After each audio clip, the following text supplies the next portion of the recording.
حضرت عمر کے پاس یہ مسئلہ لے جائیں گے، وہ پھر فیصلہ کریں گے. لیکن مجھے اندیشہ ہے کہ جس شخص کا یہ واقعہ ہے، جس نے یہ کام کیا ہے، وہ اس دوران بھاگ نہ جائے گا. لہذا آپ مجھے اس سے کہا کہ تم مجھے کفیل فراہم کرو جو اس بات کی ضمانت دے کہ جب حضرت عمر فیصلہ کر دیں گے تو اس فیصلے کے اوپر عمل کے لیے تم حاضر ہوگے. تو یہ کفیل لیے، کفیل بن نفس حضرت حمزہ نے. اور پھر حضرت عمر کے پاس جا کر ان کو سارا واقعہ بتایا کہ یہ قصہ ہوا ہے، تو کیا بتائیے کیا کریں. تو حضرت عمر نے کہا کہ اس کو 100 کوڑے لگاؤ. 100 کوڑے لگاؤ، حدن نہیں بلکہ تعزیرن، کیونکہ حد جو ہوتی وہ تو رجم ہوتی نا، کیونکہ یہ خود شادی شدہ تھا، بیوی کی جاریہ سے اس نے زنا کیا تھا، اس واسطے حد جاری ہوتی. لیکن چونکہ اس نے یہ کہا کہ مجھے یہ شبہ پیدا ہو گیا کہ یہ بیوی کا مال اپنا مال، تو اس کی وجہ سے اس کے اس شبے کی وجہ سے اس سے حد ساقط کر دی اور 100 کوڑے بطور تعزیر لگانے کا حکم دیا. یہ واقعہ بیان کیا. دیکھو، قال ابو الزناد عن محمد بن حمزة بن عمرو الاسلمي عن ابيه ان عمر بعثه مصدقا، حضرت عمر نے ان کو مصدق بنا کر بھیجا تھا.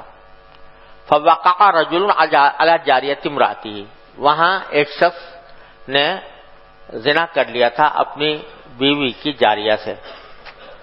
فاخذ حمزة من الرجل کفلا، تو حضرت حمزہ نے اس شخص سے جو کہ اس جرم کا متہم تھا اس سے کفیل لیے.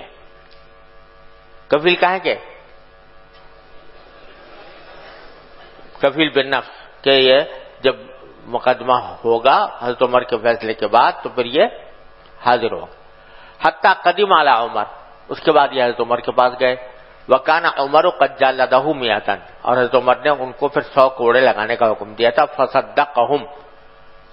فصدقہم وعذرہ بالجہالہ، یعنی ان کی تصدیق کی.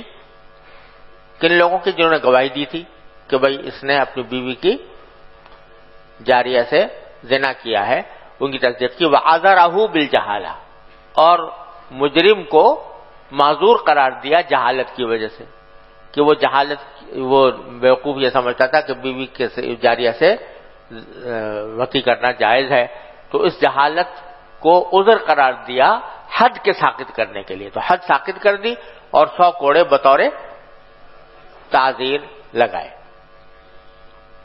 سمجھ گیا بھائی؟ اور ایک اور واقعہ ذکر کیا ہے. جریر اور اشعث فرماتے ہیں عبداللہ بن مسعود سے انہوں نے کہا تھا مرتدین کے بارے میں. اس کا قصہ یہ ہوا تھا کہ مسیلمہ کذاب جو تھا نا، جس نے نبوت کا جھوٹا دعویٰ کیا تھا، اس کا ایک پیرو تھا عبداللہ بن رواحہ. وہ اذان بھی دیا کرتا تھا مسیلمہ کذاب، اور اس میں اشہد ان مسیلمہ رسول اللہ بھی کہا کرتا تھا اذان میں. تو اس کو پکڑ کر حضرت عبداللہ بن مسعود رضی اللہ عنہ زمانے میں وہاں کے حاکم تھے، انہوں نے اس کو پکڑ کر اس کو تو مرتد کی سزا دے دی، قتل کر دیا. لیکن اس کے کچھ جو حواری تھے، اس کے عبداللہ بن رواحہ کے مختلف حواریین تھے، تو ان کا مسئلہ پیش ہوا کہ ان کا کیا کیا جائے. وہ تو کھلا مرتد تھا، لیکن یہ لوگ جو ہیں یہ بیوقوف سے تھے، اس کے پیچھے لگے ہوئے تھے، تو ان کے ساتھ کیا معاملہ کیا جائے. تو حضرت عبداللہ بن مسعود نے مشورہ کیا لوگوں سے، تو اشعث اور جریر نے ان کو مشورہ دیا کہ استبہم لکھا ہوا یہ غلط ہے، استتبہم. انہوں نے مشورہ دیا حضرت عبداللہ بن مسعود کو کہ ان سب سے توبہ کروائیے. توبہ کہیں کی کہ ہم عبداللہ بن رواحہ کے پیرو نہیں رہیں گے اور اب مسلمہ کو نبی نہیں سمجھیں گے. اور وکفلہم، اور ان کی کفالت، ان سے کفیل طلب کیجئے. کفیل یہاں پر مراد وہی کفیل بن نفس ہیں کہ لوگ ضمانت دیں اس بات کی کہ یہ آئندہ یہ حرکت نہیں کریں گے، اس قسم کی اذان نہیں دیں گے یا مسلمہ کو نبی قرار نہیں دیں گے. وکفلہم فتابو، چنانچہ انہوں نے توبہ کی، وکفلہم عشائرہم، اور ان کے قبیلوں نے ان کی ضمانت لی اس بات کی کہ وہ آئندہ اس حرکت میں مبتلا نہیں ہوں گے. سمجھ گئے؟ وقال حماد اذا تکفل بنفس فمات فلا شیء علیہ. حماد بن ابی سلیمان جو امام حنیفہ کے استاد ہیں ان کا قول نقل کر رہے ہیں کہ اگر کوئی شخص کفیل بالنفس بنا کہ میں فلاں کو حاضر کروں گا وقت پر، لیکن وہ مر گیا، جس کو حاضر کرنا تھا وہ مر ہی گیا، دنیا سے چلا ہی گیا، سمجھے؟ تو فلا شیء علیہ، تو کفیل بالنفس کے اوپر کچھ ذمہ داری نہیں ہوگی. یعنی ظاہر ہے کہ اب وہ اس کے قدرت میں نہیں رہا اس کو حاضر کرنا، تو کہاں سے حاضر کرے گا؟ وہ زندہ تو کر نہیں سکتا اس کو، تو اس لیے اس کے اوپر کوئی ذمہ داری نہیں. وقال الحکم یضمن، اور حکم کا قول یہ ہے، حکم بن عتیبہ کا، کہ وہ ضامن ہوگا. ضامن کہاں کا ہوگا؟ جو اصل دین تھا اس کے ذمے، جس کی کفالت لی تھی اس کے ذمے جو دین تھا، وہ اب یہ کفیل ادا کرے گا. اس کو حاضر تو کر نہیں سکا، مر گیا، تو اب یہ زمین دین وہ ادا کرے گا. جمہور کا، حنفیہ کا مسئلہ اس باب میں یہ ہے کہ کفیل بالنفس جو ہے وہ مال کا ضامن نہیں ہوتا، سمجھے نا؟ لیکن اگر کفالت بالنفس کے وقت میں ہی اس کے اوپر یہ شرط لگا دی گئی، اس نے منظور کر لی کہ اگر یہ حاضر نہ ہوا تو میں دین دوں گا، تو پھر اس کے ذمہ وہ دین کی ادائیگی ہو جاتی ہے. وصلی اللہ تعالی علیہ وسلم.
جی بسم اللہ الرحمن الرحیم. میرا نام محمد راشد ہے، والد صاحب کا نام حیدر زمان ہے. درجہ حفظ سے لے کر درجہ سادسہ تک جامعہ اسلامیہ راولپنڈی میں تعلیم حاصل کی. تعلق کہاں سے؟ مانسہرہ سے. جی. اور پچھلے سال سے تاحال یہاں تعلیم حاصل کر. چلو بسم اللہ. بسم اللہ الرحمن الرحیم. کتاب التفسیر.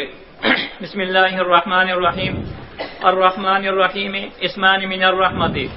الرحیم والراحم بمعنى واحد كالعليم والعالم.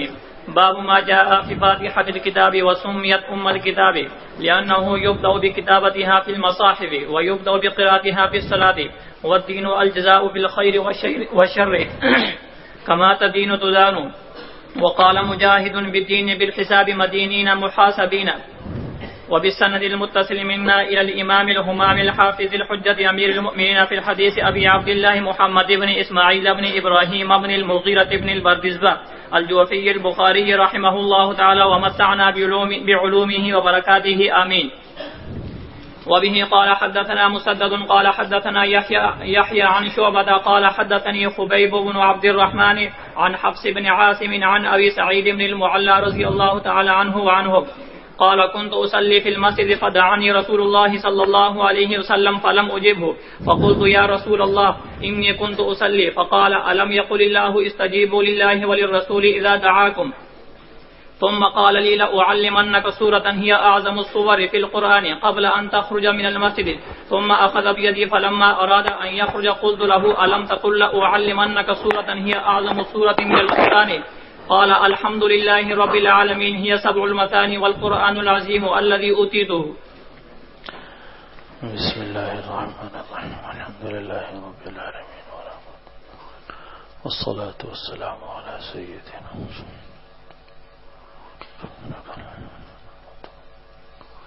رب اشرح لي صدري ويسر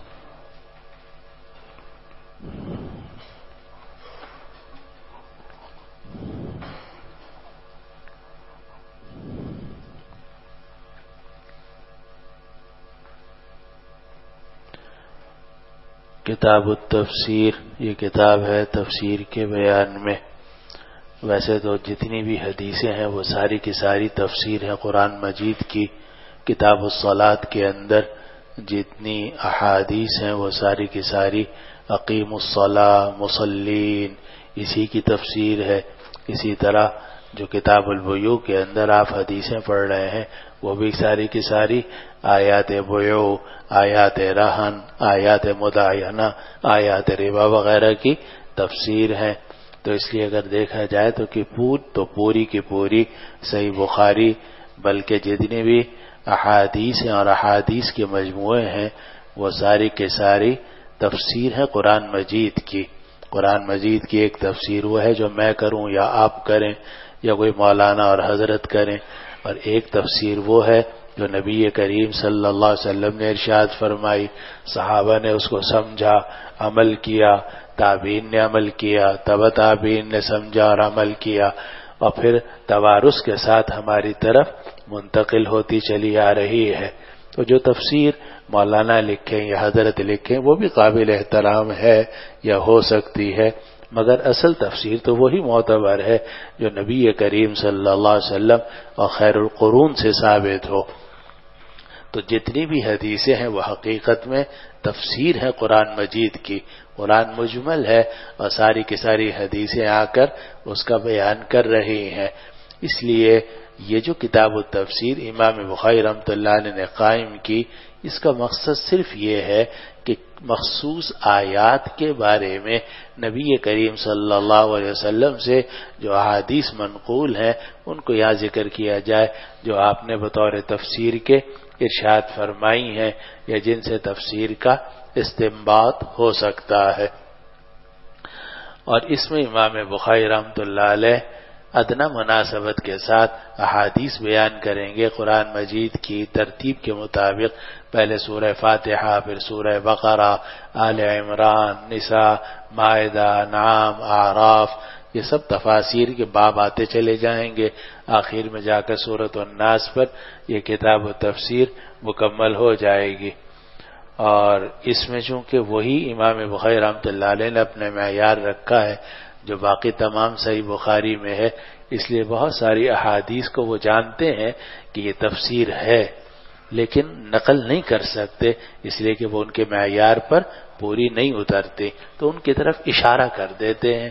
کوئی باب ایسا لے آتے ہیں ترجمۃ الباب جس میں اشارہ ہوتا ہے اس حدیث کی طرف جو ترمذی میں، ابو داؤد میں یا نسائی وغیرہ میں آئی ہے، تو ادنا مناسبت کے ساتھ کوئی اور حدیث ذکر کر دیتے ہیں اور اشارہ کر دیتے ہیں اصل حدیث کی طرف جو مستدل بنتی ہے علماء اور فقہاء کا.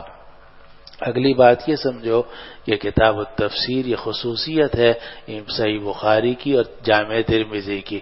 باقی جتنی کتابیں ہیں ان کے اندر یہ کتاب التفسیر یا تو ہے نہیں یا یہ ہے کہ ہے تو بس برائے نام ہے، چند حدیثیں ہیں، لیکن جب پورے شرح و بس کے ساتھ جو احادیث جمع کی ہیں وہ صرف دو حضرات نے کی ہیں محدثین میں. ایک امام بخاری نے اپنے صحیح میں اور امام ترمذی رحمۃ اللہ علیہ نے اپنے جامع میں. ترمذی جلد ثانی کے اندر وہ کتاب التفسیر آپ پڑھیں گے یا پڑھ لی ہوگی، جو بھی صورت ہے پڑھیں گے انشاءاللہ تعالی. البتہ اتنی بات ہے کہ امام ترمذی رحمۃ اللہ علیہ کا معیار چونکہ کم ہے، اس لیے وہ بہت ساری وہ حدیثیں بھی بیان کر سکتے ہیں، اور انہوں نے کی ہیں جو امام بخاری رحمۃ اللہ علیہ کے معیار پر پوری نہیں اترتی تھی۔ لیکن بہرحال یہ دونوں کتابیں جو ہیں صحیح بخاری اور جامع ترمذی، ان کی خصوصیت ہے کہ اس میں کتاب و تفسیر بڑی اہم آئی ہے، اس لیے علماء بڑے اہتمام کے ساتھ اس کو پڑھتے اور پڑھاتے ہیں۔ البتہ امام بخاری رحمۃ اللہ علیہ کی یہ کتاب التفسیر جو ہے یہ کافی مشکل کتاب ہے اپنے الفاظ اور معانی کے اعتبار سے۔ یہ ہمارے بزرگ تھے مولانا صاحبان ماموں صاحب رحمۃ اللہ علیہ، تو وہ بخاری شریف پڑھاتے تھے حضرت سے پہلے، حضرت شیخ الاسلام صاحب مدثر اللہ سے پہلے بخاری شریف حضرت مولانا صاحبان ماموں صاحب رحمۃ اللہ علیہ پڑھاتے تھے، تو انہی کے حکم سے میں نے وہاں پڑھانی شروع کرتی تھی مدرسۃ البنات میں بخاری جلد ثانی۔ تو حضرت نے مجھ سے فرمایا کہ تم بخاری جلد ثانی پڑھا رہے ہو؟ میں نے کہا بابا کتاب التفسیر۔ میں نے کہا جی بہت مشکل ہے۔ فرمایا بہت ہی مشکل ہے، خود بھی فرمایا بہت ہی مشکل ہے۔ اور پھر ابھی ہمارے ایک بزرگ تھے حضرت مولانا خورشید عالم صاحب جو میرے رشتے کے چچا ہیں، اور حضرت مفتی محمد رفیع صاحب اور حضرت مولانا تقی عثمانی صاحب مدظلہم کے چچازاد بھائی ہیں۔ ابھی ان کا حال میں دیوبند کے اندر انتقال ہوا ہے، تو وہ بھی پڑھا رہے تھے کتاب التفسیر۔ تو مجھ سے پوچھا تم بھی پڑھا رہے ہو؟ میں نے کہا جی ہاں، مجھے حضرت نے دی ہوئی ہے، اپنے جیسا کیسے پڑھا لیتا ہوں۔ تو فرمایا کہ کتاب التفسیر بہت مشکل ہے، اور پھر فرمایا کہ ایک اس میں مشکل یہ ہوتی ہے آیات لانی پڑتی ہیں۔ امام بخاری رحمۃ اللہ تو ایک لفظ کہہ کے گزر جاتے ہیں، لیکن اس ایک لفظ سے کام تو نہیں چلتا، پھر وہ آیت لانی پڑتی ہے، اس آیت کا ترجمہ، اور پھر اس میں مفسرین کی آراء، پھر امام بخاری رحمۃ اللہ علیہ نے جو ترجمہ کیا ہے وہ راجح ہے یا مرجوح ہے، یہ ساری بات بیان کی جاتی ہے۔ اور حضرت مولانا خورشید عالم صاحب مجھ سے یہ بھی فرمانے لگے کہ حضرت مولانا انور شاہ کشمیری رحمۃ اللہ علیہ جب کتاب و تفسیر پڑھاتے تھے تو ایک حافظ کو اپنے پاس بٹھا لیتے تھے، کیونکہ حضرت مولانا انور شاہ صاحب کشمیری رحمۃ اللہ علیہ کا حافظہ ضرب المثل ہے مگر حافظ قرآن نہیں تھے۔ دیکھو اللہ تعالیٰ کی عجیب شان ہے، ان سے بڑھ کر حفظ کس کا مشہور ہے؟ ایک ہی رات کے اندر پورا رسالہ محفوظ کر لیا، آ کے نقل کر دیا، لیکن حافظ قرآن نہیں تھے۔ تو اس لیے جب کتاب و تفسیر پڑھانے کا موقع آتا تو مولانا خورشید عالم صاحب فرماتے تھے کہ وہ ایک حافظ کو اپنے دائیں طرف بٹھا لیتے تھے، وہ آیت پڑھتا چلا جاتا تھا اور حضرت اس کی تفسیر بیان کرتے تھے۔ اب تو ماشاءاللہ 400 افراد ہیں، حافظ بہت ہیں ان میں، اگرچہ اکثر میری طرح رمضانی حافظ ہیں، لیکن بہرحال کئی حافظوں تو کسی کو کوئی نہ کوئی آیت یاد آ ہی جاتی ہے۔ بات ختم ہو گئی۔ اگلی بات یہ سمجھیے کہ یہ بھی کہا گیا کہ یہ کتاب التفسیر جو ہے یہ امام بخاری رحمۃ اللہ علیہ کے جامع صحیح میں سب سے کمزور ترین حصہ ہے، اپنے موضوع کے اعتبار، اپنے معانی کے اعتبار سے، یعنی اس کی جو احادیث ہیں وہ تو اگرچہ اعلیٰ درجے کی ہیں اور امام بخاری رحمۃ اللہ علیہ کے معیار پر ہیں، لیکن اس کتاب و تفسیر میں امام بخاری رحمۃ اللہ علیہ نے جو اقوال ذکر کیے ہیں، کئی مرتبہ اقوال مرجوحہ ذکر کر کے چلے جاتے ہیں، حالانکہ مفسرین کے نزدیک وہ مقبول نہیں ہوتا، راجح نہیں ہوتا، مقبول نہیں ہوتا، بلکہ بعض اوقات تو غلط ہوتا ہے، لیکن امام بخاری رحمۃ اللہ علیہ اس کو ذکر کر کے چلے جاتے ہیں۔ اور وجہ ظاہر ہے کہ امام بخاری رحمۃ اللہ علیہ کا اصل میدان جو ہے وہ حدیث شریف ہے، اور وہ بنیادی طور پر کوئی عرب تو تھے نہیں، بنیادی طور پر کوئی عرب تو تھے نہیں، مجوسی نسل سے ان کا تعلق تھا۔ اللہ تعالیٰ نے ان کے والدین کو اسلام کی توفیق عطا فرمائی، پھر اللہ تعالیٰ نے ان سے دین کا کام لیا، اس لیے عربی زبان پر ان کو اتنی مہارت اور قدرت نہیں تھی۔ اس لیے امام بخاری رحمۃ اللہ علیہ نے اس کتاب التفسیر میں ایک عالم گزرے ہیں، ابو عبیدہ معمر ابن المثنی۔ ابو عبیدہ معمر ابن المثنی یہ سن 2 ہجری کے آدمی ہیں، 110 میں پیدا ہوئے تھے۔ تو ان کی کتاب ہے مجاز القرآن۔ ابو عبیدہ معمر ابن المثنی رحمہ اللہ کی کتاب ہے مجاز القرآن، اس میں انہوں نے الفاظ کی تشریح نقل کی تھی، تو امام بخاری رحمۃ اللہ علیہ نے اکثر حصہ وہاں سے اٹھایا اور جوں کا توں اٹھا کر یہاں اس کو نقل کر دیا۔ اس لیے جو غلطی مجاز القرآن میں ہوئی وہی غلطی یہاں بھی ہو گئی، اس لیے کہ انہوں نے اپنی طرف سے تو نہیں ذکر کیا تھا، مجاز القرآن سے اٹھایا تھا، وہاں غلطی ہوئی تو یہاں بھی غلطی ہو گئی۔ دوسرا یہ ہوا کہ مجاز القرآن کے اندر ترتیب کوئی نہیں ہے، مثلا سورہ بقرہ چل رہی ہے، اب جو ایک لفظ آ گیا وہ ہے بالکل سورہ بقرہ کے آخر میں، پھر ایک لفظ آ گیا وہ شروع میں، پھر ایک اور لفظ آ گیا درمیان میں، پھر ایک اور لفظ آ گیا پھر پیچھے جاؤ، پھر ایک اور لفظ آ گیا پھر آگے جاؤ، یعنی بغیر کسی ترتیب کے غیر مرتب انداز سے ابو عبیدہ معمر ابن المثنى رحمہ اللہ نے مجاز القرآن کے اندر الفاظ کے مطالب بیان کیے تھے۔ جب امام بخاری رحمۃ اللہ علیہ نے اس کو وہاں سے اٹھایا اور یہاں لا کر رکھا تو وہ بھی اسی طریقے سے آئے کہ جناب وہ خلاف ترتیب ہے، کبھی آپ کو اس صورت کے شروع میں جانا پڑتا ہے، کبھی ایک دم آخر میں جانا پڑتا ہے، پھر بیچ میں آ جاتے ہیں، پھر آگے چلے جاتے ہیں، پھر پیچھے آ جاتے ہیں، تو آدمی جو ہے وہ کچھ پریشان سا ہو جاتا ہے کہ یہ غیر مرتب انداز میں کس طریقے سے الفاظ کی تشریح کی جا رہی ہے۔ اسی لیے کئی اکابر یہ فرماتے ہیں کہ کتاب التفسیر جو ہے یہ امام صحیح بخاری کا کمزور ترین حصہ ہے، صحیح بخاری کا کمزور ترین حصہ ہے، کیونکہ اس کے اندر اقوال مرجوحہ کثرت سے آ گئے ہیں جن کو مفسرین اور محدثین نے اختیار نہیں کیا۔ لیکن یہ صرف اقوال کی حد تک ہے، اقوال کی حد تک ہے، لیکن جہاں تک احادیث ہیں تو ان احادیث کے قدر و منزلت میں کوئی کلام نہیں ہے، اور جس طرح باقی صحیح بخاری کی احادیث بالاتفاق اپنی سند کے اعتبار سے اعلیٰ درجے کی ہیں، اسی طرح کتاب التفسیر کی جتنی بھی احادیث ہیں وہ بھی اسی طریقے سے صحیح لذاتی ہی اور اعلیٰ درجے کی ہیں۔ بات ختم ہو گئی۔ اب اگلی بات یہ سمجھیے کہ علماء کے ہاں دو لفظ استعمال ہوتے تھے، ایک تفسیر اور ایک تاویل۔ اب تو زیادہ تر تفسیر ہی کا لفظ استعمال ہوتا ہے، لیکن متقدمین کے ہاں دو لفظ کثرت سے استعمال ہوتے تھے، تفسیر بھی اور تاویل بھی۔ تو بعض علماء نے تو یہ فرمایا کہ تفسیر اور تاویل ایک ہی معنی میں ہے، لیکن بعض حضرات نے اس میں فرق بھی کیا ہے۔ وہ کیا فرق ہے؟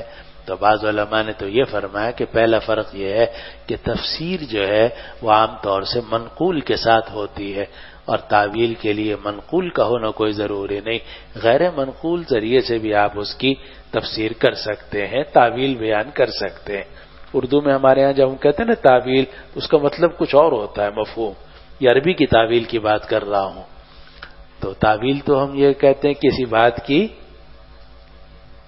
کوئی تشریح اپنے مطلب کے مطابق یا اپنے سے الزام کو دور کرنے کے لیے کوئی بات بیان کرنا، اس کو اردو میں تاویل کہتے ہیں۔ لیکن میں اردو کی بات نہیں کر رہا مولانا، جیسے آلو، اردو کا آلو اور ہے اور عربی کا آلو اور ہے، الا یالو سے ہے، اسی طرح اردو کی تاویل اور ہے اور عربی کی تاویل اور ہے۔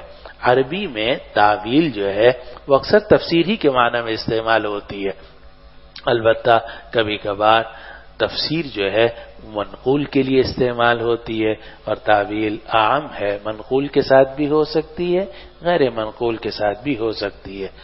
دوسری توجہ یہ کی گئی کہ تفسیر جو ہے وہ عام طور سے الفاظ کی ہوتی ہے، اور تاویل جو ہے وہ معنی کی ہوتی ہے۔ تفسیر کا تعلق الفاظ سے ہوتا ہے کہ اس لفظ کا معنی یہ ہے، اور تاویل کا تعلق معنی سے ہوتا ہے کہ اس کا آیت کا مفہوم یہ ہے۔ تیسرا فرق یہ بیان کیا گیا کہ تفسیر جو ہے وہ یقینی یا ظن غالب کے درجے میں ہوتی ہے، لیکن تاویل جو ہے اس کا یقینی یا ظن غالب ہونا کوئی ضروری نہیں ہے، وہ ایک رائے بھی ہو سکتی ہے اگرچہ وہ مرجوحی کیوں نہ ہو۔ تو یہ فرق بیان کیے گئے ہیں تفسیر میں اور تاویل میں، اور جیسے کہ ہم نے عرض کیا کہ بالکل شروع کے اندر تفسیر اور تاویل ایک ہی معنی میں استعمال ہوتے تھے، لیکن آہستہ آہستہ تاویل کا لفظ ختم ہوتا چلا گیا، اب جہاں بھی لفظ استعمال ہوتا ہے وہ تفسیر کا استعمال ہوتا ہے۔ تو امام بخاری رحمۃ اللہ علیہ نے اسی اعتبار سے عنوان قائم کیا کتاب التفسیر۔ اب جب کتاب التفسیر شروع کی تو سب سے پہلے بسم اللہ الرحمن الرحیم، اور اس میں الرحمن الرحیم اسمان من الرحمہ، یہ رحمان اور رحیم یہ دونوں نام ہیں، رحمت سے یعنی مشتق ہے رحمت سے، الرحیم والراحم بمعنى واحد کالعلیم والعالم، اور رحیم اور راحم ایک ہی معنی میں ہے، جیسے کہ علیم اور عالم، علیم جاننے والا، عالم جاننے والا، اسی طرح رحیم اور راحم رحم کرنے والا، یہ دونوں ایک ہی معنی میں ہیں۔ اب امام بخاری رحمۃ اللہ علیہ نے جو یہ فرمایا کہ رحیم اور راحم ایک ہی معنی میں ہے، تو کسی حد تک تو یہ بات ٹھیک ہے، لیکن پوری حد تک ٹھیک نہیں ہے۔ وجہ اس کی یہ ہے کہ رحیم جو ہے وہ صفت مشبہ ہے، اور راحم جو ہے وہ صیغہ اسم فاعل ہے، اور صفت مشبہ جو ہے اس کے اندر عام طور سے ثبوت، دوام اور استمرار ہوتا ہے، اور جو فاعل ہوتا ہے اس کے اندر تجدد اور حدوث ہوتا ہے۔ اسی لیے اللہ سبحانہ و تعالی کو پر رحیم کا اطلاق کم ہوتا ہے۔ رحیم ایک آدمی ایک مرتبہ رحم کر دے تو راحم ہو سکتا ہے، رحم کرنے والا، لیکن رحیم تو اسی شخص کو کہا جائے گا کہ جو کثرت سے رحم کرتا ہو لوگوں کے اوپر۔ تو یہ جو امام بخاری رحمۃ اللہ نے فرمایا کہ رحیم اور راحم ایک ہی معنی میں ہے، تو مراد یہ ہے کہ دونوں کا اطلاق فاعل پر ہوتا ہے، لیکن جیسے ابھی ہم نے عرض کیا کہ حقیقت میں دونوں میں فرق ہے۔ رحیم صفت مشبہ ہے اور راحم یہ اسم ہے، اسی لیے اللہ تعالیٰ کو عالم نہیں کہتے۔ اللہ تعالیٰ کے اسماء الحسنی میں کیا ہے؟ علیم ہے۔ عالم تو کسی بھی ایک چیز کو جان لے تو عالم ہو جائے گا، لیکن علیم جو ہے وہ تو جس میں استمرار، ثبوت، دوام ہو تب اس کو علیم کہا جاتا ہے۔ اور یہ جو امام بخاری رحمۃ اللہ نے فرمایا کہ رحمان اور رحیم یہ دونوں نام ہے رحمت کے، اس پر تو سب کا اتفاق ہے۔ باقی ویسے آپ شرح تہذیب وغیرہ میں پڑھ چکے ہو کہ رحمان جو ہے اس کے اندر مبالغہ زیادہ ہے، کثرت المبانی تدل علی کثرت المعانی وغیرہ وغیرہ کی بحثیں شرح تہذیب اور جناب کہاں پڑھی ہے بیضاوی اور کہاں ماشاءاللہ۔ چلو جی،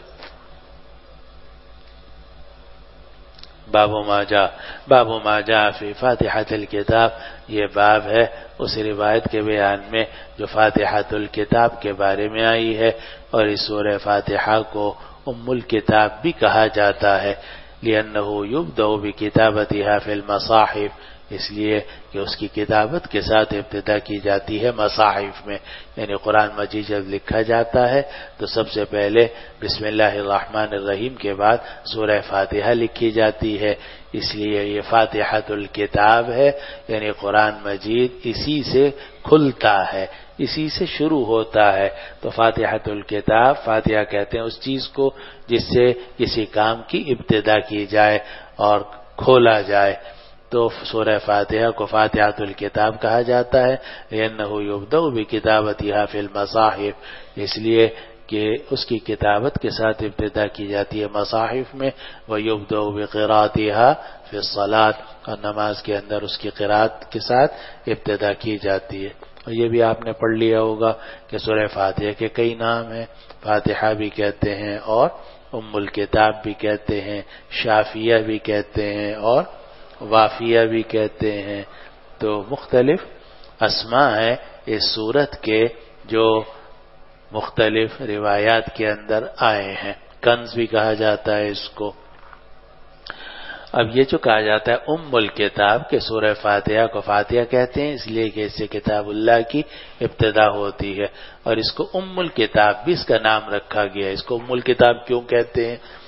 تو علماء نے فرمایا کہ کہتے ہیں ماں کو اور خلاصے کو، تو یہ جو سورہ فاتحہ ہے اس میں خلاصہ ہے پوری سورت، پورے قرآن کا، تو یہ پورے قرآن کا چونکہ خلاصہ ہے اور اس کے اندر پورے قرآن کے معانی کو اختصار کے ساتھ بیان کر دیا گیا ہے، اس لیے اس کو ام الکتاب کہا جاتا ہے۔ اور یہ بھی، اور حضرت علامہ انور شاہ کشمیر رحمۃ اللہ علیہ نے ایک دوسری بات ارشاد فرمایا ام الکتاب اس کو اس لیے کہتے ہیں کہ ماں اپنی جگہ میں بیٹھی رہتی ہے، بچے اس کے پاس دوڑ کے آتے ہیں، تو نماز کے اندر سورہ فاتحہ اپنی جگہ میں رہتی ہے اور جو باقی صورتیں ہیں وہ بدلتی رہتی ہیں۔ سورہ فاتحہ کے ساتھ یہ سورت پڑھی، پھر یہ سورت پڑھی، پھر یہ سورت پڑھی، تو یہ کتاب کی ماں کی طرح ہے کہ یہ بنیادی طور پر اپنے جگہ پر رہتی ہے، چاروں رکعتوں کے اندر پورا سورہ فاتحہ اپنی جگہ میں رہتی ہے، جو باقی جو صورتیں ہیں وہ بدلتی رہتی ہیں، اس لیے اس کو ام الکتاب کہا جاتا ہے۔ آگے امام بخاری رحمۃ اللہ علیہ نے لفظ ذکر کیا دین کا، کہ دین کہتے ہیں بدلے کو، دین کہتے ہیں بدلے کو، چاہے وہ بدلہ خیر کا ہو اور شر کا ہو، کما تدین تدان، جیسا کہ عربوں کا مقولہ ہے کہ جیسا کرو گے ویسا بھرو گے، اردو میں اس کا محاورہ ہے جیسا کرو گے ویسا بھرو گے، یعنی جیسے تمہارا عمل ہوگا اسی کے مطابق تمہیں اس کا بدلہ ملے گا۔ تو دین اصل میں نام ہے بدلے کا، اور دین کو بھی دین اسی لیے کہتے ہیں کہ اگر آپ دین کے احکام پر عمل کریں گے اس کا بدلہ جنت ہے، اور اگر کوئی آدمی نعوذ باللہ دین کا انکار کر دے، احکام کا انکار کر دے، تو اس کی جزا کفر ہے اور جہنم ہے۔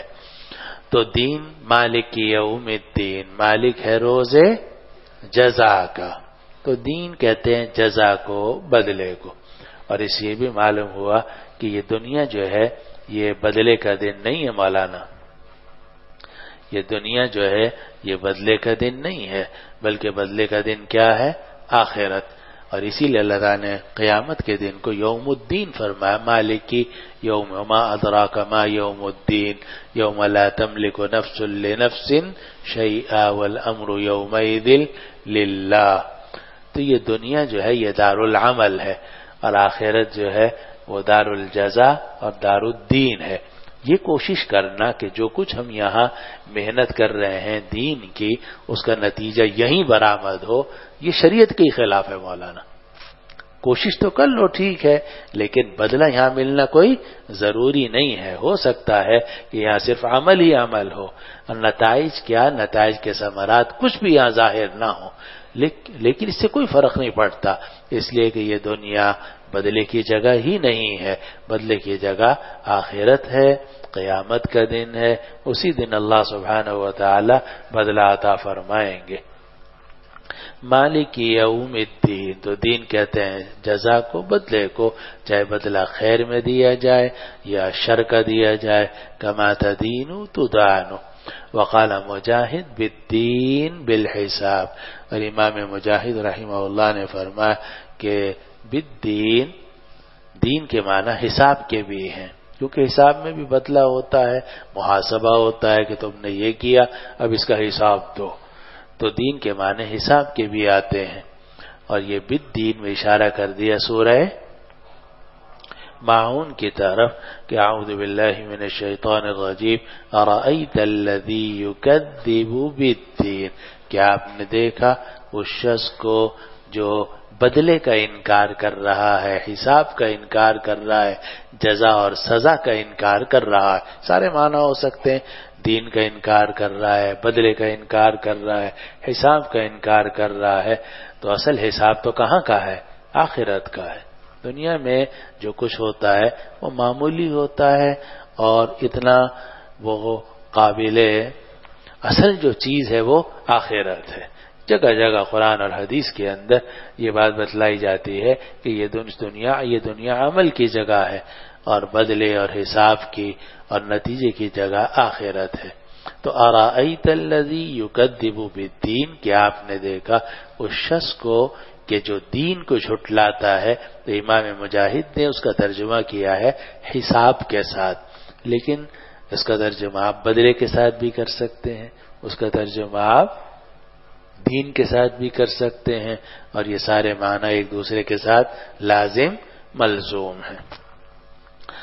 اب امام بخاری رحمۃ اللہ علیہ کا ذہن فوراً منتقل ہو گیا سورہ واقعہ کی طرف، تو وہاں آتا ہے مدینین فلولا ان کنتم غیر مدینین ترجعونها ان کنتم صادقین۔ تو امام بخاری رحمۃ اللہ علیہ نے یہاں اس کا ترجمہ نقل کیا کہ مدینین کا مطلب ہے محاسبین، مدینین کا مطلب ہے محاسبین۔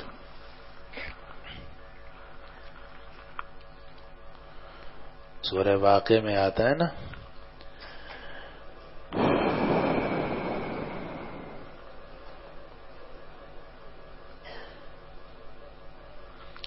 أفبهذا الحديث أعوذ بالله من الشيطان الرجيم أفبهذا الحديث أنتم مدهنون وتجعلون رزقكم أنكم تكذبون فلولا إذا بلغت الحلقوم. تو ایسا کیوں نہیں ہے کہ جب روح حلق تک پہنچ جاتی ہے، وأنتم حينئذ تنظرون، اور تم اس وقت میں مرنے والے کو دیکھ رہے ہوتے ہو. ایک آدمی مر رہا ہے، روح اس کی نکل رہی ہے اور تم اس کو دیکھ رہے ہو. ایسا کیوں نہیں ہے کہ جب وہ روح حلق تک پہنچ جاتی ہے، فلولا اذا بلغت الحلقوم وانتم حينئذ تنظرون، اور تم اس وقت میں اس مرنے والے کو دیکھ رہے ہوتے ہو. ترجعونها ان کنتم صادقین، تم اس کی روح کو واپس لوٹا کے دکھاؤ اگر تم سچے ہو. اگر اقتدار تمہارا ہے، اگر جناب تم کسی کے مطیع اور فرما بردار نہیں ہو، اور یہ جسم تمہارا ہے اور یہ سب دنیا ہی دنیا ہے، تو پھر اس روح کو لوٹا کے دکھاؤ. ڈاکٹر بھی سارے لگے ہوئے ہیں، انجیکشن بھی خوب دیے جا رہے ہیں، اور ڈرپیں بھی چل رہی ہیں، نلکیاں بھی لگی ہوئی ہیں، لیکن کچھ نہیں ہو رہا.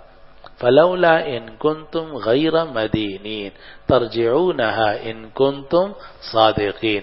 تو اگر تم سے حساب و کتاب نہیں ہونا تو اس روح کو لوٹا کے دکھاؤ اگر تم سچے ہو. اور حضرت شیخ الہند اور حضرت تھانوی رحمۃ اللہ علیہ کے دو ترجمے بڑے معروف اور مستند ہیں. ان میں ایک ترجمے میں بھول رہا ہوں اس وقت کی ترتیب کیا ہے، لیکن حضرت تھانوی اور شیخ الہند میں سے ایک نے ترجمہ کیا ہے کہ اگر تمہیں یہ خیال ہے کہ تم سے حساب نہیں لیا جائے گا تو اس روح کو لوٹا کے دکھاؤ اگر تم سچے ہو. اور دوسرے نے مدینین کا ترجمہ کیا. دانا یدینوں کے معنی ہوتے ہیں عاجزی اختیار کرنا، مطیع و فرما بردار ہونا. تو فلولا ان کنتم غیر مدینین، اگر یہ بات نہیں ہے کہ تم کسی کے مطیع و فرما بردار نہیں ہو، تمہارا اپنا ہی زور چلتا ہے، ترجعونها ان کنتم صادقین، تو روح کو لوٹا کے دکھاؤ اگر تم سچے ہو. تو مدینین کا ترجمہ محاسبین سے بھی کیا گیا، اور مدینین کا ترجمہ مخضعین مطیعین سے بھی کیا گیا کہ اگر تم کسی کے مطیع اور فرما بردار نہیں ہو تو روح کو لوٹا کے دکھاؤ ان کنتم صادقین. فلولا اذا بلغت الحلقوم وانتم حينئذ تنظرون ونحن اقرب الیہ منکم ولكن لا تبصرون فلولا ان کنتم غیر مدینین، اگر یہ بات نہیں ہے کہ تم غیر مدین ہو، ترجعونها ان کنتم صادق، اگر تم سے حساب نہیں ہونا، تم پر کسی کا زور نہیں ہے، کوئی اللہ نہیں ہے، نعوذ باللہ من ذلک، اور تم خود ہی خود مختار ہو، تو تم کسی کے مطیع و فرما بردار نہیں ہو. ترجعونها ان کنتم صادقین، تو اس روح کو واپس لوٹا کے دکھاؤ اگر تم سچے ہو. آگے فَأَمَّا إِنْ كَانَ مِنَ الْمُقَرَّبِينَ فَرَوْحٌ وَرَيْحَانٌ وَجَنَّةُ نَعِيمٍ وَأَمَّا إِنْ كَانَ مِنْ أَصْحَابِ الْيَمِينِ فَسَلَامٌ لَكَ مِنْ أَصْحَابِ الْيَمِينِ وَأَمَّا إِنْ كَانَ مِنَ الْمُكَذِّبِينَ الضَّالِّينَ فَنُزُلٌ مِّنْ حَمِيمٍ وَتَصْلِيَةُ جَحِيمٍ إِنَّ هَذَا لَهُوَ حَقُّ الْيَقِينِ فَسَبِّحْ بِاسْمِ رَبِّكَ الْعَظِيمِ سبحان ربی العظیم. تو قرآن کی عجیب، تو یہاں امام بخاری رحمۃ اللہ علیہ نے دین، پھر دین سے بالدین، پھر بالدین سے کہاں پہنچ گئے؟ سورۃ الواقعہ میں مدینین، کہ وہاں بھی مدینین کا لفظ آیا ہے. اب وہ مدینین جو ہے وہ بھی حساب اور فرما برداری اور بدلے کے معنی میں ہے. تو وہاں آپ یہ ترجمہ کر سکتے ہیں کہ اگر تم سے حساب نہیں ہونا، اگر تم سے بدلہ نہیں لیا جانا، اگر تم کسی کے مطیع و فرما بردار نہیں ہو تو لوٹا کے دکھاؤ اس روح کو اگر تم سچے ہو. چلو جی اگلی روایت نقل کی. حدثنا مسدد ابن مسرحد ابن مرعبل ابن ارندل ابن سرندل ابن غرندل ابن ماسک ابن مستور. تو وہ روایت کرتے ہیں یحییٰ ابن سعید القطان سے، انہوں نے روایت کی شعبہ ابن الحجاج سے. وہ کہتے ہیں کہ مجھے حدیث بیان کی خبیب ابن عبد الرحمن نے، انہوں نے روایت کی حفص ابن عاصم سے. بخاری اول میں آپ دیکھنا، بخاری اول کے شروع میں مسدد کہیں آئے گا نا، بالکل شروع میں، تو وہاں اشارہ لکھا ہوگا. لکھا نہیں لکھا؟ بخاری اول کے شروع میں ہے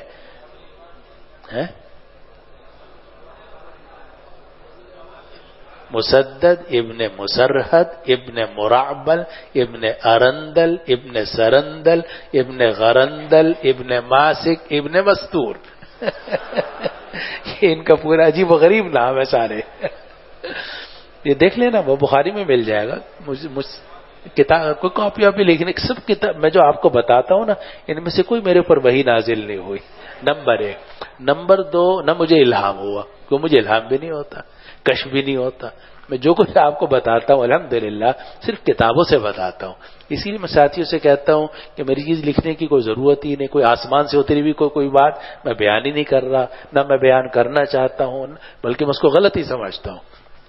بات تو آدمی کو وہ بیان کرنی چاہیے جو پیچھے سے آ رہی. اسی لیے میں ہر سال ساتھیوں کو اپنی تقریر لکھنے سے منع کرتا. میں نے کہا فضول ہے. اکابر کی چیزیں موجود ہیں اسی کا خلاصہ ہم آپ کے سامنے نقل کرتے ہیں.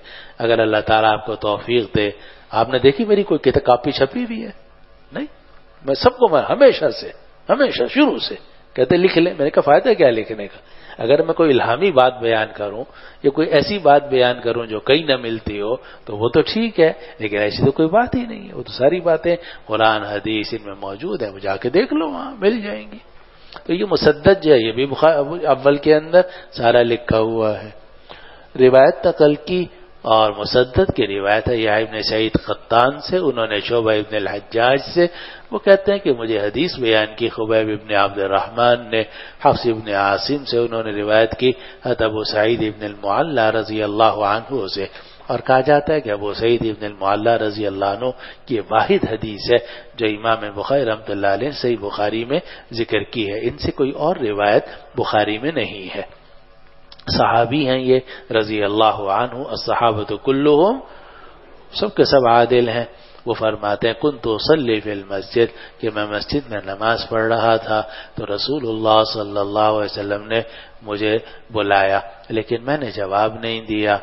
اور یہاں تو روایت میں نہیں ہے لیکن آگے سورہ انفال کی تفسیر میں دیکھو یہ آیت ہے سورہ انفال کی استجیبوا للہ وللرسول اذا دعاکم لما یحییکم.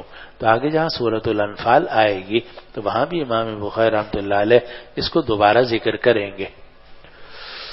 چلو دکھائی دیتے ہیں صفحہ 600.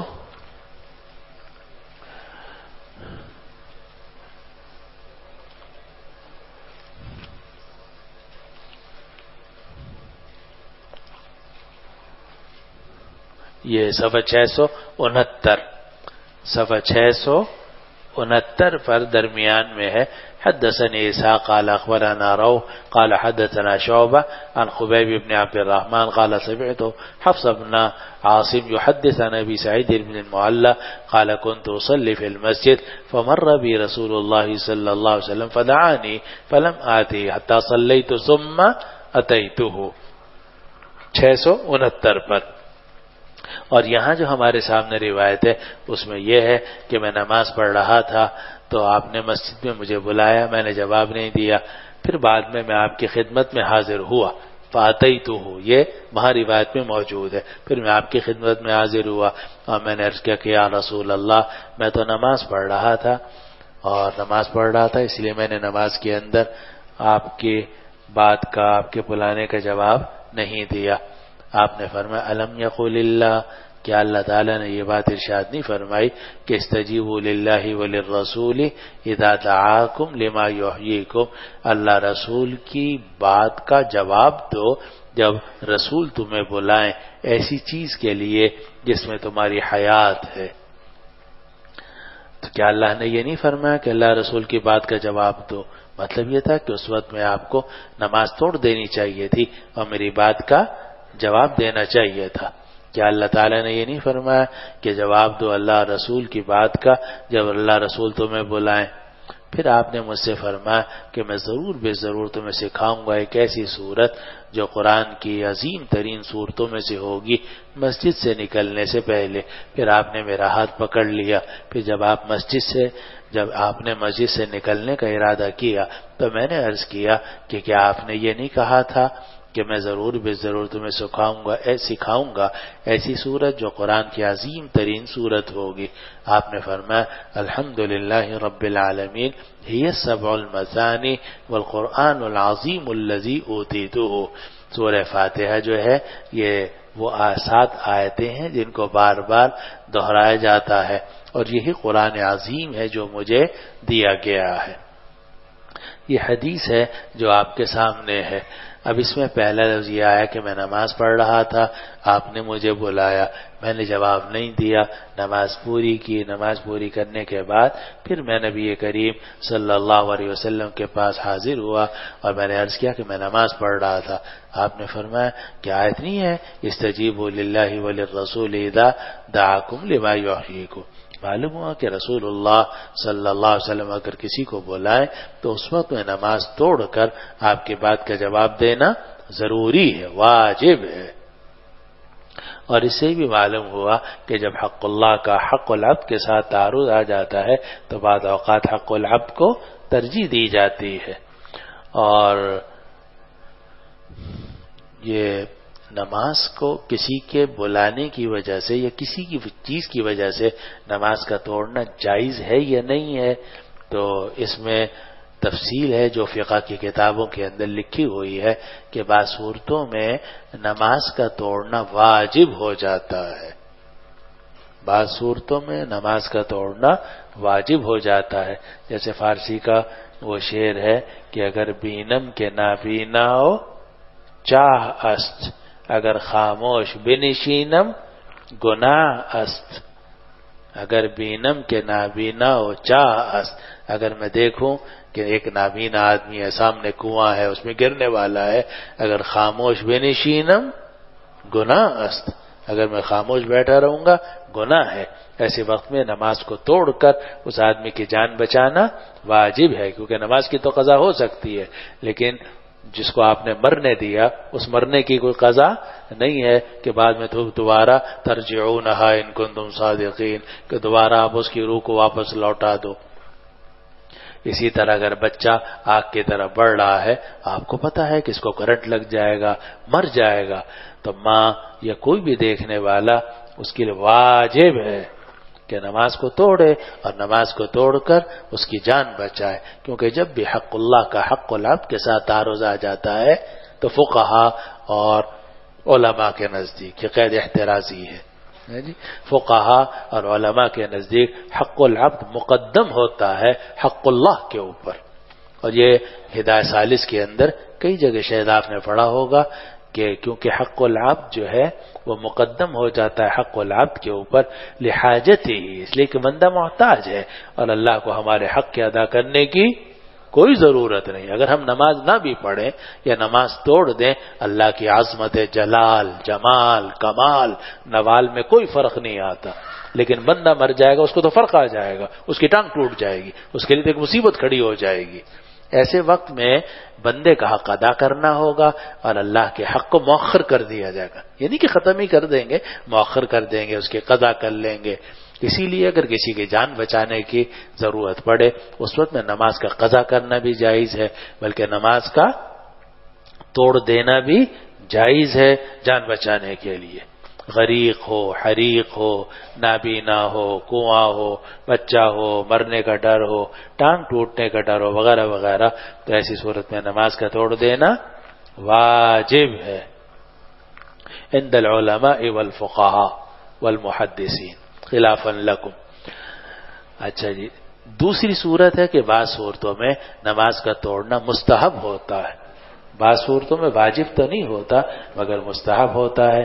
جیسے کہ آپ نے مسئلہ پڑھا ہوگا اور پڑھیں گے کہ عند مدافعات اخبثین، زور کے پیشاب لگا ہوا ہے، پخانہ زور کے آ رہا ہے، مگر آپ نے اس کو دبایا ہوا ہے اس لیے کہ آپ کا ریکارڈ ٹوٹ جائے گا. مثلا 38ویں چل رہی ہے، 37ویں چل رہی ہے، آپ نے اسی حالت کے اندر کراہت کے ساتھ نماز ادا کر لی تو آپ نے نماز تو ہو جائے گی مگر یہ نماز مکروہ ہوگی. کیونکہ عند مدافعات الاخبثین، جب اخبثین کی مدافعات ہو تو اس صورت میں حکم یہ ہے کہ نماز توڑو اور کہاں جاؤ؟ بیت الخلا جاؤ، وہاں جا کے پاک صاف ہو کے دوبارہ آؤ نماز پڑھ لو، اگر جماعت مل سکتی ہے تو نور علی نور، نہیں مل سکتی تو کسی کے ساتھ جماعت کر لو، وہ بھی نہیں مل سکتی تو اکیلے پڑھ لو. لیکن یہ کہ اخبثین کی مدافعات کے ساتھ نماز پڑھنا مکروہ ہوتا ہے. سمجھ رہے ہیں بات کو؟ تو بعض صورتوں میں نماز کا توڑ دینا واجب ہے، بعض صورتوں میں نماز کا توڑ دینا مستحب ہے، اور بعض صورتوں میں نماز کا توڑنا نہ واجب ہوتا ہے نہ مستحب ہوتا ہے، صرف جائز ہوتا ہے. آپ توڑنا چاہیں توڑ دیں اور جاری رکھنا چاہیں تو جاری رکھیں. مثلا آپ خوش و خضو سے نماز پڑھ رہے ہیں، ایک چور آیا آپ کا جوتا اٹھا کے لے جانے لگا، آپ دیکھ رہے ہیں کہ میرا جوتا اٹھا کر لے جا رہا ہے. اب یہاں نماز کا توڑنا واجب بھی نہیں ہے مستحب بھی نہیں ہے، لیکن جائز ہے. اگر آپ توڑنا چاہیں تو توڑ سکتے ہیں. بلکہ فقہاء نے لکھا کہ اگر 1 درہم سے زائد کی چیز ہو یا 1 درہم کے مساوی چیز ہو، قیمت کے مساوی ہو، تو صورت میں نماز کا توڑ دینا مباح ہو جاتا ہے. آپ کا جوتا اٹھ رہا ہے، کوئی چیز اٹھا کے لے کے جا رہا ہے، تو اگر آپ نماز توڑ دیں جائز ہے. اور آگے روایت آ جائے گی کہ ایک صحابی تھے رضی اللہ عنہ، تو وہ نماز پڑھ رہے تھے، بخاری میں آئے گی انشاءاللہ تعالی، ہماری جلد ثانی میں موجود ہے. تو ایک صحابی نماز پڑھ رہے تھے، ان کا گھوڑا بھاگنے لگا. اب وہ انہوں نے نماز توڑی اور دوڑ کے پکڑ کے گھوڑے کو پکڑ کر لائے. تو ایک آدمی کہنے لگا دیکھو اس بڈھے کو کہ نماز ہی توڑ دی اس نے گھوڑے کی خاطر.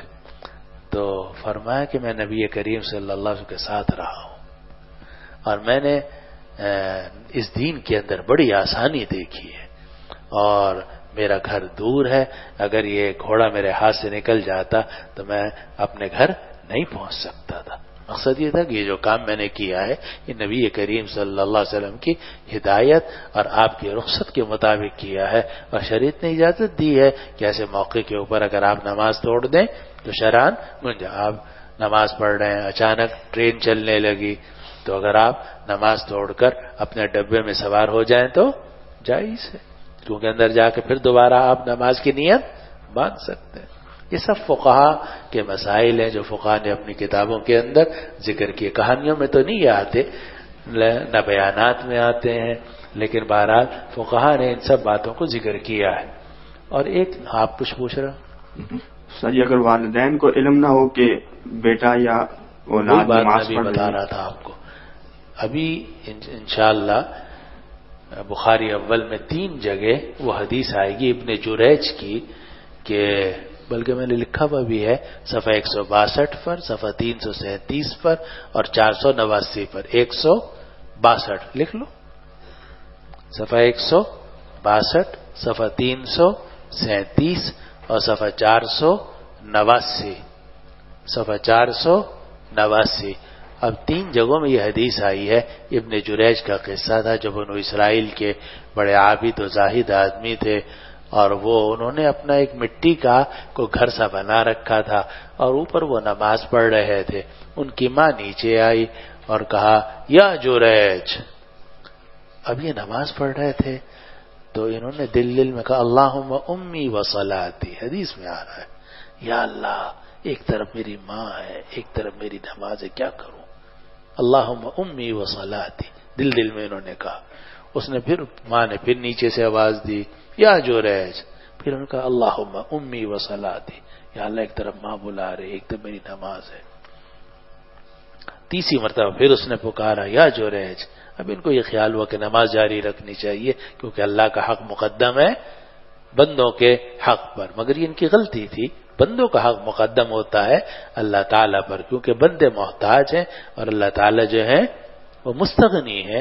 ان کی شان عظمت اور جلال میں کوئی ادنا سا بھی فرق نہیں آتا. تو ان سے یہ غلطی ہو گئی.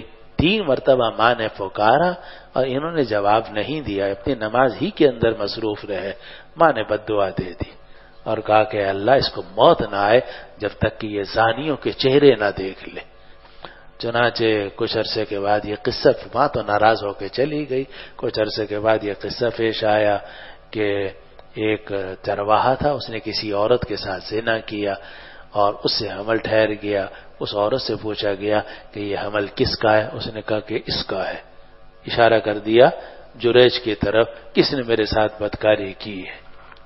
لوگ جمع ہو گئے اور ابن جریج کا جو صومعہ تھا مٹی کا وہ توڑ دیا اور جناب ان کو گھسیٹ کے لے جا رہے تھے. اس وقت میں ان کو خیال آیا کہ یہ ساری مصیبت جو مجھ پر آئی ہے یہ ماں کے بد دعا کی وجہ سے آئی ہے.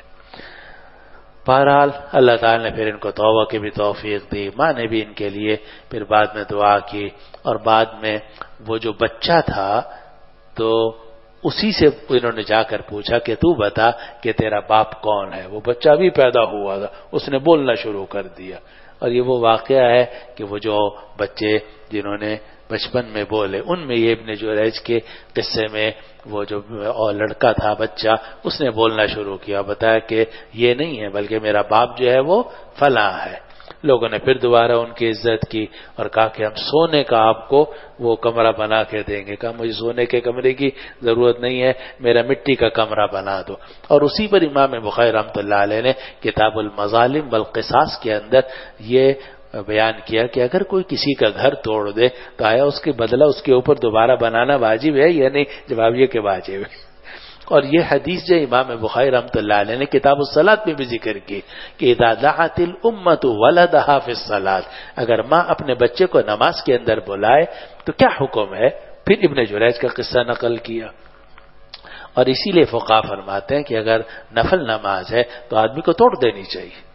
اگر نفل نماز ہے تو ماں باپ کے پکارنے کی وجہ سے نماز کو توڑ دینا چاہیے اور پہلے ماں باپ کی بات کا جواب دے, ان کی جو پریشانی ہے وہ دور کر لے, پھر اس کے بعد آ کے اس نماز کی قضا کر لے. البتہ اگر فرض نماز ہے تو اگر فوری نوعیت کا مسئلہ ہے یعنی ان کو کوئی تکلیف شدید ہو رہی ہے تو بھی توڑ دے, لیکن اگر فوری نوعیت کا مسئلہ نہیں ہے تو پھر یہ فرض نماز کو جلدی جلدی پڑھ کے اور پھر اس کے بعد ان کی بات کا جواب دے.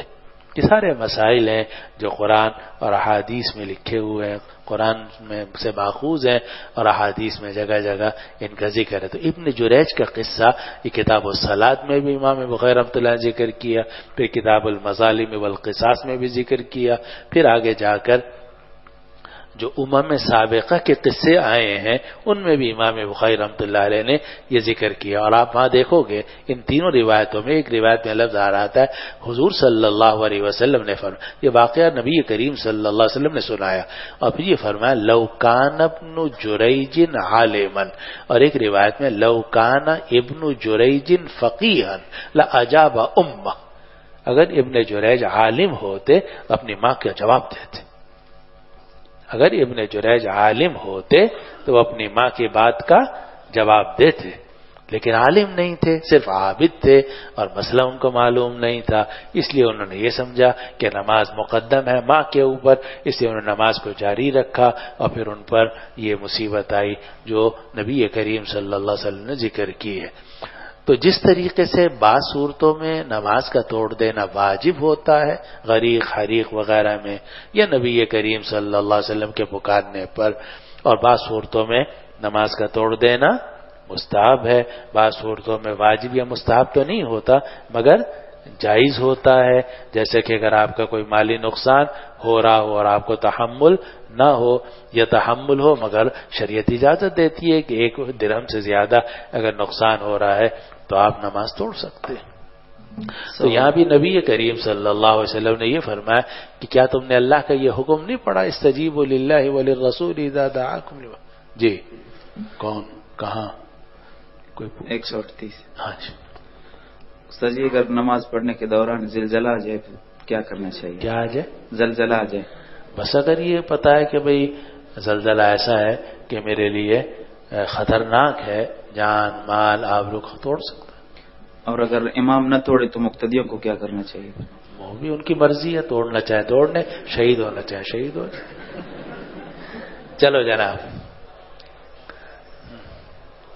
البتہ خود شہید ہونے کی اجازت ہے, شہید کرنے کی اجازت نہیں. چلو جی باب غیر ہاں ابھی رہ گئی, ابھی تو اور بہت ساری باقی باتیں باقی ہیں. آخری بات آپ یہ ہے کہ آپ نے فرمایا الحمدللہ رب العالمین ہی السبع المثانی والقرآن العظیم الذی اوتیتہ, کہ یہ جو سورہ فاتحہ ہے یہ وہ 7 آیتیں ہیں جن کو دہرایا جاتا ہے اور یہی وہ قرآن عظیم ہے جو مجھے دیا گیا ہے. یہاں سے ایک بڑا مسئلہ حل ہوا ہے اس حدیث سے، وہ یہ کہ قرآن مجید میں آتا ہے اعوذ باللہ من الشیطان الرجیم وَلَقَدْ آتَيْنَاكَ سَبْعًا مِّنَ الْمَثَانِي وَالْقُرْآنَ الْعَظِيمِ، ہم نے آپ کو 7 آیتیں دی ہیں جن کو بار بار دہرایا جاتا ہے، اور ہم نے قرآن عظیم دیا ہے۔ عام طور سے واو حرف عطف آتا ہے تغیر کے لیے، تو اس سے ہی معلوم ہوتا ہے کہ 7 آیتیں علیحدہ ہیں اور قرآن علیحدہ ہے، لیکن اس حدیث نے آ کر یہ بات بتلائی کہ عطف تغیر کے لیے نہیں ہے